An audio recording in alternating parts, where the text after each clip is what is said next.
town of Rolling Stone will be back, and we'll be with you every step of the way. And what did I say? I said Rolling Fork, Rolling Stone. I got my mind going here.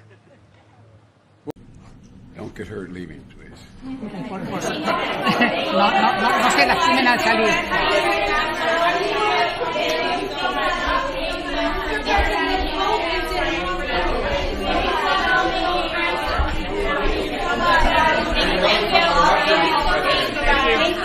Thank you, folks.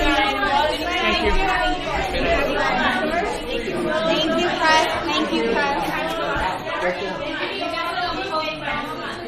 Thank you, press. Thank you.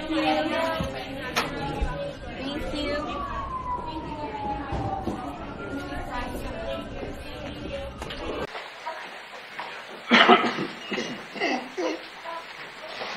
Mr. President. Across our country have framed the flame of liberty and fanned it and started to flicker in Athens 1,000 years ago, and now it burns brightly here. Moreover, when we advance equality and racial justice and invest in young people, protect the LGBTQ plus individuals, our societies are not only fairer, but they're stronger and more successful. For example, the work that I'm going to do tomorrow when I visit the farm and highlight the mutual concern that we have in addressing the climate crisis and thinking about how we can bring new technologies and innovative approaches to industries such as the agricultural industry.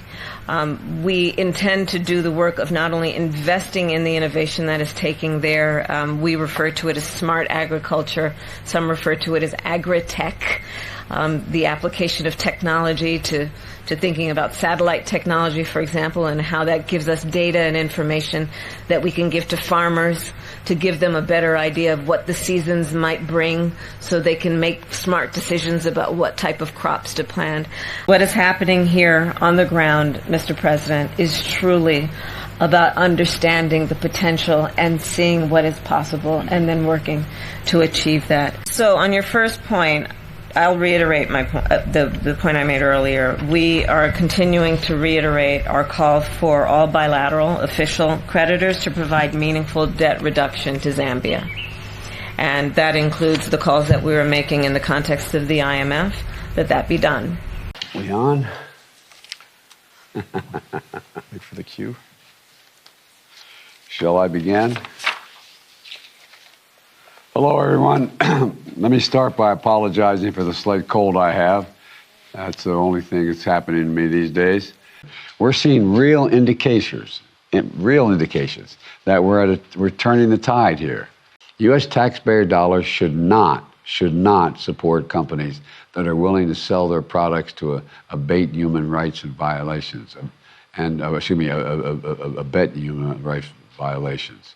So it is probably the main focus of my trip to the continent, including culminating the trip here in Lusaka in Zambia, which is to work with leaders such as the president here as a partner to work together on the goal of strengthening democracies, understanding that undergirding a lot of that has to be to meet the everyday needs of the people, much less the needs of their aspirations and ambitions.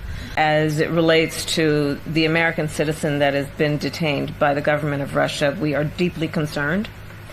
And I will state in unequivocal terms that we will not tolerate and condemn, in fact, repression of journalists